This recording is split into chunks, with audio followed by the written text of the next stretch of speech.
Hello बच्चों, let's read the question first. The question says here, the Silk Route are a good example of trade and cultural link between distinct parts of the world.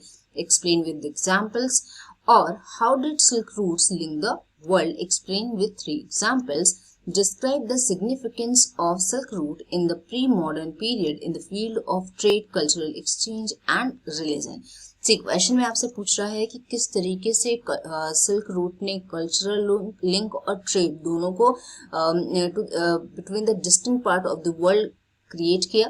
Okay, कैसा ये एक good example है, यहाँ पे से आपको explain करना है. Alright, so let's understand what is silk route. See देखो, सिल्क रूट आपका बेसिकली कोई रोड नहीं है, ठीक है, कोई एग्जिस्टिंग रोड नहीं है.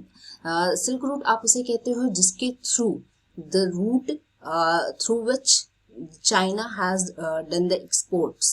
Okay, जिसके थ्रू एक्सपोर्ट्स होता है, not only China but other countries also, जिसके थ्रू एक्सपोर्ट्स एंड इम्पोर्ट्स होने का जो भी जरिया था या फिर जो भी रूट था, that was called silk root. उसे हम क्या बोलते थे? सिल्क रूट बोलते थे. ओके, जैसे कि बेसिकली आपका यहाँ पे दे रहा है ना, refer to the importance of west bound Chinese silk cargoes along the this route. यहाँ बेसिकली क्या था कि चाइना से लेकर के यूरोप को कैसे आप, चाइना से वेस्ट को कैसे आप यहाँ पे थ्रू ट्रेड लिंक कर रहे थे.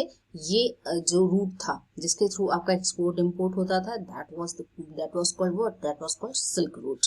ना हिस्टोरियंस के अकॉर्डिंग बहुत से रूट्स थे जो कि बाई लैंड भी आप देखे गए, ओके, एंड बाई सी भी देखे गए. मतलब जो भी एक्सपोर्ट इंपोर्ट होता था वो बाई लैंड भी होता था और बाई सी भी होता था. दोनों को ही कंसिडर किया जाता था यहाँ पे क्या? Silk route. तो इन्होंने क्या किया? यूरोप से एशिया को लिंक किया, uniting together the vast region of Asia and linking Asia with Europe and Northern Africa. ये जो सिल्क रूट था, that was existing between Asia to Europe and northern Africa तक ही फैला हुआ था. दैट मीन्स कि इसने क्या किया? जो भी डिस्टिंक्ट पार्ट थे वर्ल्ड के, उन्हें भी कनेक्ट किया था. Right, they are known to have existed since before the Christian era. Christian era से पहले ये एग्जिस्ट करते थे and thrived almost till the 15th century. और 15th सेंचुरी तक इस रूट के थ्रू एक्सपोर्ट इंपोर्ट होता रहा है. Okay, apart from this Chinese pottery, textile, spices from India and South Asia. Okay, Chinese pottery का एक्सपोर्ट होता था, टेक्सटाइल्स और स्पाइसेस जो कि इंडिया से जाते थे उनका एक्सपोर्ट होता था थ्रू दिस रूट. और ये क्या करता था? South east from India and obviously from south east Asia से, ठीक है.